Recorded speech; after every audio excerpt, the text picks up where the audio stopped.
Are there two types of emotions? Learn about primary emotions. Hello everyone, this is Esma. Did you know that there are two types of emotions?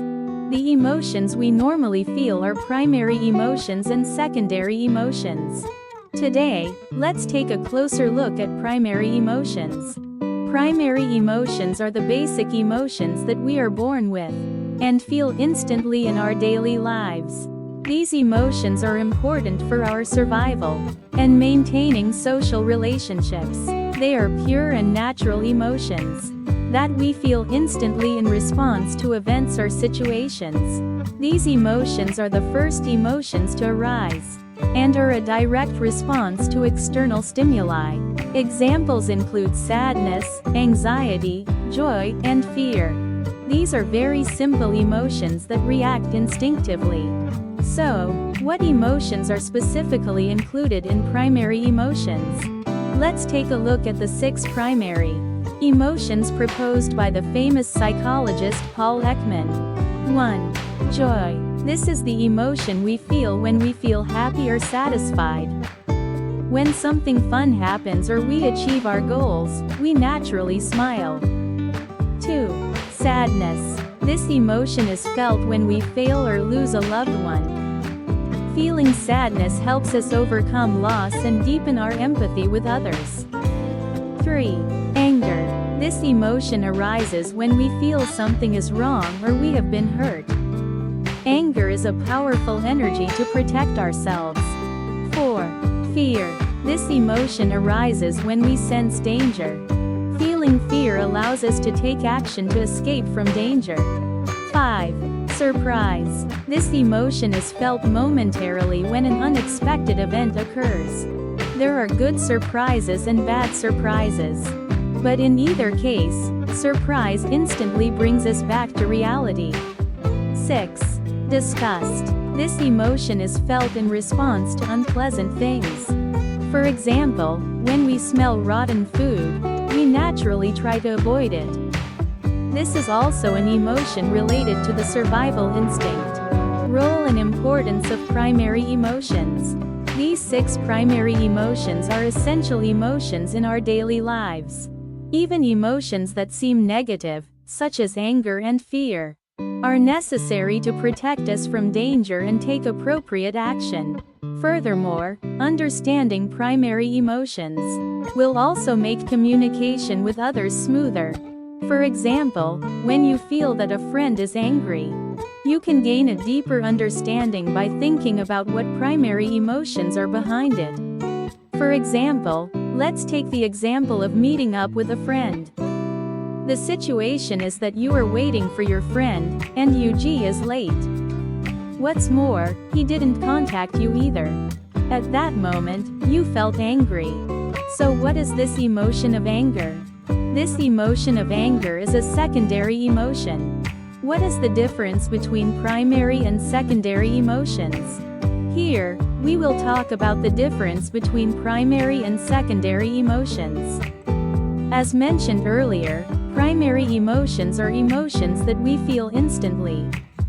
In contrast, secondary emotions are emotions that arise later. For example, when a friend is late for an appointment, the first thing you feel may be anxiety or worry. This is a primary emotion. The benefits of recognizing primary emotions. Recognizing primary emotions is very important. This is because by understanding where your primary emotions come from, you can avoid the unnecessary stress caused by secondary emotions. So what are primary emotions? If you dig deeper, you may find the following emotions hidden within. Primary emotions. My friend is late. I wonder if something happened?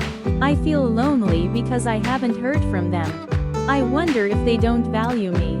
If you don't recognize these temporary emotions, anxiety and sadness, anger will naturally arise. Anger, which is a secondary emotion, can be considered a defense reaction against primary emotions.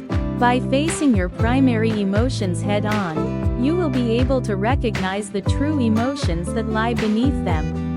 and be able to view the situation more calmly. Why is it important to face your temporary emotions? Primary emotions are often difficult to recognize because they are hidden on the surface. When irritation comes to the surface as a secondary emotion, it is easy to be overwhelmed by it. However, by becoming aware of your primary emotions, it becomes easier to understand why you feel that way and to control your emotions. For example, if you notice that you feel anxious or worried when a friend is late, you may be able to calmly ask your friend, "What happened to you? You were late," instead of getting angry and blaming them.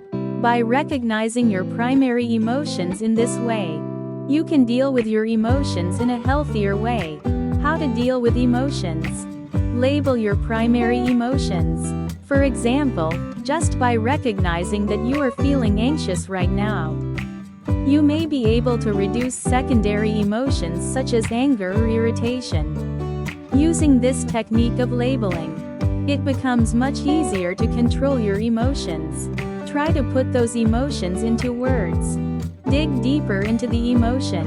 When you feel an emotion, if you get into the habit of asking yourself, "What is underneath this emotion?" you will be able to recognize the primary emotion behind the secondary emotion. Be kind to yourself. When you notice a primary emotion, try to accept it instead of suppressing or denying it. Primary emotions are natural, so there is nothing bad about feeling them. In this way, by distinguishing between primary and secondary emotions, understanding them, and facing your emotions, it becomes easier to process your own emotions in a healthy way. Today, we talked about primary emotions: joy, sadness, anger, fear, and disgust. These emotions play a very important role for us. Understanding your emotions and dealing with them well will lead to a healthier, richer life. So, cherish your emotions and consciously face them in your daily life. If you found today's content helpful in any way, please subscribe and like our channel. See you again in the next channel. Next time, we'll talk about secondary emotions.